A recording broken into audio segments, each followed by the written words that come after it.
बोले बोले के माल कहाँ डलोई भी अब की साल।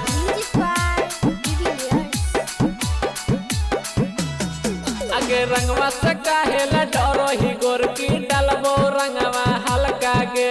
नीचे डालबो उजर का बाकी ऊपर डालबो ललका गे रंगवा से काहेला डरो ही गोरकी डालबो रंगवा हल्का गे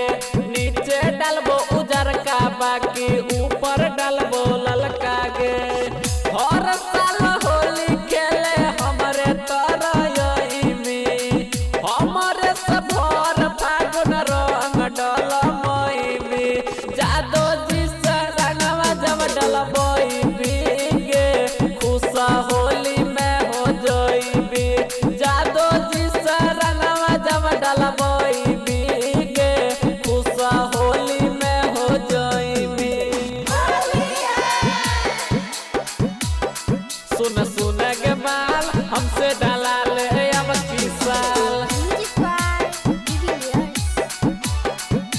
आगे ऐसा न रंगवा डालबो न गिरतो एको रती नीचे गे आगे आगे डालबो पीछे डालबो डालबो रंगवा नीचे गे आगे ऐसा न रंगवा डालबो न गिरतो एको रती नीचे गे आगे आगे डालबो पीछे डालबो डालबो रंगवा